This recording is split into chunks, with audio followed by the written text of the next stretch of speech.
Mari kita mulai. Yo, halo semuanya. Halo, Welcome back to our channel Nulis Jurnal dengan gua Daniel. gua Mikta. Dan kali ini kita mau membahas soal memakai data sekunder untuk original research. Ya, Nah, kalau yang sebelumnya kan kita sudah bicara soal review paper, lu juga tunjukin review paper. Nah, review paper kan tipe yaitu yaitu original research juga, cuma dia ada tipe paper yang berbeda. Nah, sekarang kita mau memakai data sekunder ini untuk original research, dan gua akan contohin dari paper gua. ya. Kemarin kan kita udah, yang tadi lu bilang, kita udah banyak menjelaskan tuh possibilities apa aja yang bisa didapat dengan menggunakan data sekunder. Nah, salah satunya ternyata kita bisa menggunakan data sekunder itu sebagai untuk dipakai di original research. Ya. Nah, kita akan mengupas lebih dalam dan secara teknis mengenai itu. Dalam sila. Nah, karena sekarang lu yang punya paper yang pernah mengerjakan itu, nah sekarang gilirannya gue yang nanya. Nah, boleh silakan. Nah, pertanyaan gue yang pertama adalah kenapa lu menggunakan data sekunder pada saat mengerjakan original research itu? Nah, jadi awalnya itu kita kan pas lagi kalau kita di TUDAF kan ada 6 bulan setahun pertama untuk baca-baca paper kan. Oh iya. Nah, kemudian Buat persiapan Gonogo. untuk persiapan Gonogo, untuk ujian proposal kita di PhD di tahun pertama di TUDAF. Lalu pas gue udah baca-baca itu, gue banyak baca paper, kemudian ketemu banyak study case kan dari developing countries gitu kan. Ya. Dan riset gue tuh tentang perilaku, tentang behavior. Oke. Nah, kemudian sudah baca panjang lebar, gue sudah rangkum lah beberapa yang menarik kan. Oh, ini variabel ini menarik nih, misalkan perlu lu masukin kalau lu mau analisa perilakunya mereka soal treatment air gitu kan. Ya. Nah, kemudian akhirnya supervisor gue bilang, ya udah daripada kita cuma ngumpulin data doang, cuma baca-baca doang jadi bahan referensi, mendingan kamu olah aja itu paper. Nah, jadi singkat cerita ya udah, akhirnya dari semua study case itu yang sudah gue baca, sudah gue kumpulkan, gue nggak nyarinya dari Google sih waktu nyarinya dari Google. Kemudian ya gue dapat papernya, gue pilih, ada selection kriterianya khusus. Akhirnya mungkin dari sekian banyak paper itu masuklah ke, gue lupa lah berapa paper lah itulah, mungkin 40 kali, gue lupa 40 paper kan, 30-40 paper. Akhirnya gue fokus sama paper itu aja. Nah, sebelum masuk ke bagian data collection atau data selection ya, pertanyaan gue adalah ketimbang bikin review paper, ya kan, misalnya, kenapa lu lebih tertarik waktu itu untuk mengerjakan si yang ini? Di paper lu ini kan lu menyebutkan kualitatif komparatif analisis. Ya. Nah, kenapa lu tertarik untuk mengerjakan ini? Apa sih yang lu expect dari sini sebenarnya? Ya. Sebenarnya pertama, kalau menurut gua review paper tujuannya beda ya. Kalau review paper itu kan lu lebih kepada lu pengen mengekstrak hal yang missing misalkan, Ya. atau lu mengekstrak mencetuskan teori baru, mungkin framework baru, mungkin kayak gitu ya. Ya. Nah, sedangkan dari state of the art lah ya. Ya kurang lebih kayak gitu. Nah, sedangkan di gue tuh gue pakai metode namanya QCA, Qualitative Comparative Analysis. Oke. Nah, ini semi dalam tanda kutip kualitatif versionnya statistik lah, sederhananya seperti itu. Nah, kan kalau statistik kan lu butuh data banyak nih kan untuk mendapatkan p-value dan segala macam. Nah, kita karena data kita nggak banyak, kita pakai QCA ini. Lalu kemudian karena gue tidak mau mencetuskan framework baru, atau gue tidak mau mencetuskan Lu arahnya nggak ke situ? Iya, arahnya bukan ke mencari yang missing tuh knowledge gap-nya kemudian future direction-nya arahnya nggak ke situ. Tapi memang dari data-data itu gue pengen ekstrak, dan gue pengen, ya bisa dibilang dalam tanda kutip sejenis meta analisis lah. Kan kalau meta analisis itu tujuannya beda sama review paper. Kalau meta analisis kan lu dari data-datanya orang, lu ekstrak datanya, kemudian lu lakukan analisa lagi, statistik. Analisa statistik ya. Dengan metode statistik. Nah, kurang lebih gue dalam tanda kutip sejenis seperti itu. Jadi gue ambil datanya, baru gue analisa. Nah, beda kan sama review kan nggak kayak gitu kan? Ya. Untuk mendapatkan informasi yang relevan gitu-gitu ya. Ya, mendapatkan sesuai inilah tujuan lu melakukan itu apalah. Oke. Jadi gue tambahin. Jadi yang jelas pada waktu kita mengkoleksi data sekunder itu kita sudah harus tahu tujuannya dulu apa sih. Jadi lu mau buat dia ke arah review, lu mau buat dia ke meta analisis atau ke arah apa yang lain. Nah itu perlu kita sudah tentuin dari awal sih, supaya intinya nggak buang-buang waktu lah ya kan. Tapi berarti starting point-nya adalah lu punya data sekunder gitu ya? Iya, gue punya data sekunder dari punya data paper. sekunder dan akhirnya lu mencoba mengelaborasi itu dalam bentuk paper gitu ya? Ya, benar. Akhirnya ke original research ya, hitungannya ke original research. Ya, original research. Jadi sebenarnya itu teman-teman, sebenarnya itu possible berarti. Jadi nggak harus ke review paper gitu ya, nggak harus ke review paper doang. Jadi sebenarnya bisa diolah menjadi sebuah paper yang lain. Ya. Kayak punya Daniel ini. Ya, nah, sekarang pertanyaan gue adalah, lu kan ngolah banyak tuh data-data dari paper-paper. Ya. Nah, lu data selectionnya gimana? Jadi jadi kan gue sudah kumpulin tuh banyak, gue kan udah baca banyak paper dari gue download, gue baca kan, kemudian gue ini. Nah akhirnya karena terlalu banyak, akhirnya gue terpikir, selection yang pertama karena riset gue tentang perilaku. Nah gue pengen mencari kriteria orang yang kriteria inilah target group group yang pada waktu lu lakukan intervensi ke mereka, lu melakukan sosialisasi, promosi perubahan perilaku dan segala macam, sesudah 2 tahun dia berhasil. Nah jadi akhirnya gue pakai 2 tahun itulah. Jadi gue cari paper-paper studi-studi yang dimana intervensinya itu 2 tahun. Berarti lu ada pertimbangan khusus lah soal itu. Ya, berarti lu menetapkan satu kriteria, yang pertama time span misalnya. Ya. Project time-nya lah 2 tahun. Berarti yang di atas 2 tahun lu gua ambil ya. Kalau yang di situ nggak gua ambil. Ini mungkin agak lebih dalam dikit aja, tapi kenapa lu menseleksi cuman dari 2 tahun doang? Nah, karena kenapa nggak cuman yang 6 bulan atau? Ya, karena pertama papernya banyak banget di bidang yang gue mau cari. Itu banyak banget papernya. Nah, sebenarnya bisa aja gue masukin semuanya. Nah, cuma kenapa pertimbangan 2 tahun? Karena sederhananya seperti ini. Lu mau ngecek perubahan perilaku seseorang nggak bisa dari 6 bulan, terlalu sesimpel itu. Akhirnya kita sudah baca literatur, kayaknya 2 tahun yang paling enak deh. Karena kan lu bisa memastikan orang ini berubah perilakunya dalam ya itulah jangka waktu cukup lama lah. Akhirnya pertimbangan waktu 2 tahun. Itulah pertimbangannya. Berarti proses seleksi papernya dari situ satu ya? Dari situ. Ada lagi nggak yang lain? Sebenarnya nggak ada. Atau case study-nya harus case konteksnya di mana? Case study-nya yang jelas karena ini kita lebih banyak di developing countries ya, di Asia, Afrika, Amerika Selatan kurang lebih. Tapi kan memang rata-rata paper riset tentang ini tuh di daerah water treatment itu di negara-negara berkembang, jadi nggak itu. Nah sekarang gue penasaran gimana lu masuk ke pengolahan datanya itu gimana?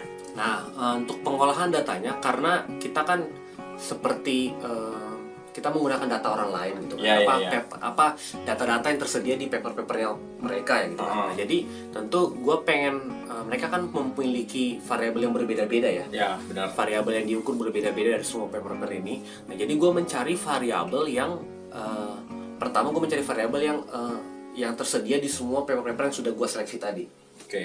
Berarti lu benar-benar di paper itu lu baca? Ya, gue baca full. Ya, gue baca full. Kemudian gue tulisin lah, di paper ini variabel yang ada ini. Ya. Yang kedua, paper kedua ini. Baru misalnya variabelnya apa? Kayak misalkan contoh pendidikan. Kemudian apakah ada satu variabel soal psikologi persepsi misalkan contohnya, dan gender. Ya gue nggak masukin itu ya, misalkan kayak gitu lah contohnya. Jadi misalkan kalau misalkan contohnya gender, kalau di paper 1 dia ada, di paper yang lain nggak ada, ya gue nggak masukin itu sebagai variabel yang mau gue analisa. Berarti lu cuma mencari variabel yang di semua paper itu ada? Ya. Jadi memang jadi ada positif negatifnya. Negatifnya adalah tentu lu ada variabel yang lu rasa itu penting tapi nggak ada di semua data, jadi lu lu nggak bisa. Karena gue bisa argue kayak gini, karena bisa aja variabel yang lu dispose atau hilangkan itu variabel yang penting tapi untuk di konteks itu, ngerti nggak? Misalnya variabelnya di Nepal sama Bangladesh beda. Mungkin yang common ada 4, tapi ada satu yang benar-benar lokal konteks gitu, lokal variabel, ya kan? Bisa. Nah enggak, tapi justru ini menariknya cuy, karena lu komparatif tadi, jadi tentu lu mencari ibaratnya pattern yang inilah yang mengcover semua ini kondisi konteks itu. Kalau mau dapetin general patternnya ya. Nah, kayak gitu. Itu sih yang menarik. Jadi ya tapi lagi-lagi ya ini sejenis meta analisis, cuma meta analisis lebih berat ya, dan karena bukan lebih berat sih, lebih kompleks. Lebih kompleks lah karena lu pakai analisa statistik. Iya, lu memperform Ya. berapa Kemudian statistical model. biasa meta analisis itu lebih strict juga sama seperti seperti review paper, cara pencarian database-nya juga harus Oke. ini. Ya. Kemudian apalagi ya Nah, gitulah. Nah, sekarang gue penasaran, kan lu udah ngolah data tuh dari resultnya paper-paper kan, Iya. ya, existing paper yang lu temukan. Apa yang terjadi kalau ada data yang ini menarik nih secara project, secara paper, tapi datanya kurang lengkap? Gimana lu mengakalinya? Atau Nah, ya. pertanyaan mungkin di follow up langsung, gimana lu memvalidasi si datanya? Nah, itu memang tricky banget karena pertama ya ada pada dasarnya semua variabel yang gue mau itu ada di situ. Ya. Maksudnya ada. Cuma memang ada beberapa yang mungkin yang kurang akurat dan gue butuh konfirmasi lebih. Nah, itu tapi yang jelas untuk paper itu jadi gue lupa 30-40 paper kali di situ. Nah, itu gue buat satu kuesioner online gitu kan di Google apa tuh. Ya, inilah kuesioner online Google itu. Kemudian Google Form lah ya, gue buat Google Form lalu gue kontak semua penulis pertamanya. Oh ya? Ya. Oh. Antara penulis bukan penulis pertama sih. Autornya. Corresponding autornya karena kan ada emailnya dia kan. Nah itu gue kirim email semuanya ke 40 ya sekian itulah. Lalu gue kasih linknya. Jadi intinya gue minta ke mereka tolong saya butuh data ini misalkan. Kalau kamu ingat ya bahasa kasarnya kayak gitu ya. Kalau kamu ingat tolong datanya ini berapa sih? Atau mungkin data ini kurang saya nggak yakin atau apa. Nah itu berapa? Nah kayak gitu. Jadi gue minta mereka untuk mengisi itu dan nggak semua mengisi memang. Oke. Gue lupa ya berapa ya. 25%, 30% kali. Jadi taruhlah 10 belasan ada yang balas. Tapi itu sudah cukup. Dan gue ingat banget. Udah representatif. Enggak, maksudnya udah cukup lah untuk yang masih data-data yang menurut gue kurang lengkap itu bisa tercover lah sama questionnaire itu. Tapi gue ingat banget itu pernah ditanya sama reviewer. Dan gue bilang dia itu kalau gue lupa pertanyaannya itu kurang lebih seperti dia tanya gitu, gimana kamu yakin kayak gitu loh. Dan gue bilang ya saya sudah buat kuesioner online, saya kontak mereka semua. Oh gitu. Ya kalau nggak salah dia sempat ditanya kayak gitu satu. Itu bisa jadi itu lu masukkan dalam metode lu nggak? Gua di metode paper lu sebutkan nggak itu? Enggak, ntar lo gue lupa. Kayaknya nggak gue sebutin deh itu barang. Harusnya tuh bisa tuh, karena itu kan scientific tuh. Iya. Itu bisa masuk dalam bagian verifikasi. Bisa. Cuma waktu itu nggak gue masukin, nggak gue masukin. Ya. Nggak gue masukin. Berarti lu kontak kan? Berarti Ya. Nah, berarti ada satu hal yang menarik di sini yang gue bisa pelajari adalah berarti sangat tidak apa-apa untuk mengkontak langsung corresponding author atau author yang punya paper itu langsung ya. Sebenarnya Oke. dan paling gue tambahin satu hal soal ini. Yang menarik adalah banyak dari mereka tuh orang-orang terkenal gitu kan. Dari kampus-kampus top gitu kan. Jadi yang bisa gue share adalah ya kalau memang lu butuh dari mereka ya kontak aja, nggak usah jiper ya, nggak usah merasa inilah aduh gue di siapa mahasiswa PhD masih baru gitu kan. Yang penting langsung to the point kali. Iya, to the point aja karena pada gue butuh ini dan gue tertarik sama ini, gue butuh konfirmasi. Karena menurut gue pada dasarnya kalau orang nggak tahu, karena gue pernah ditanya hal yang sama ya sama orang kontak gue langsung kan tanya ini. Karena menurut gue kalau lu kontak mereka itu mereka seneng karena apresiasi gitu ya? Karena mereka tahu dan ini gue recognize. Iya, karena mereka tahu lihat ada orang yang aware kasih perhatian khusus lah sama papernya saya ini. Jadi ya walaupun ada yang sibuk ya itu nggak bisa dibalas, yang nggak sempat balas ya itu lain cerita. Tapi sejauh ini pengalamannya sih mereka nggak ada yang tanya, mereka langsung bilang oke saya sudah isi misalkan kayak gitu. Menarik sih. Jadi sangat inilah. Ya itu bisa dimasukkan salah satu cara untuk memverifikasi khususnya ya yang riset atau paper yang terkait sama data sekunder ya. Benar. Cuma memang gini, gue singgung sedikit soal kalau meta analisis. Nah, meta analisis itu ada salah satu analisa itu soal bias. Jadi jadi sesudah lu olah statistiknya, kemudian lu baca lagi paper-papernya itu, kemudian lu nanti ada sebutin bias, misalkan lu sebutin ternyata sudah kita analisa ini mungkin bisa dibilang misalkan ada 50 paper yang dia buat meta analisis. Mereka bilang ternyata nih 10 paper ini biasnya gede misalkan gara-gara misalkan contohnya kayak uncertainty-nya lah. Iya, uncertainty-nya gede banget karena ini. Nah, itu dibahas. Itu wajib satu analisa di meta analisis. Nah, kalau di gua nggak kita nggak kerjain kayak gitu, cuma ya itu bagian dari verifikasi kan, keyakinan lu ya untuk analisa datanya seperti apa. Terakhir pertanyaan gue, outputnya apa? Kan lu udah ngolah papernya data sekunder apa segala macam, dan lu tadi udah bilang di awal kalau gue arahnya nggak ke review paper kan. Review paper kan lu mengeluarkan sebuah framework, di follow sama knowledge gap-nya kan. Nah, yang di sini yang lu expect apa outputnya? Nah, jadi karena riset gue tentang seputar perilaku kan ya, seputar behavior.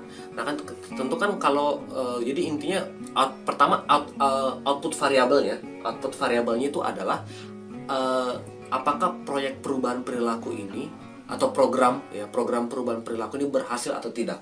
Itu output variabelnya. Jadi kalau misalkan lu melakukan regresi ada X ada Y kan. Nah, Y-nya itu itu barang itu. Apakah proyek ini berhasil atau tidak.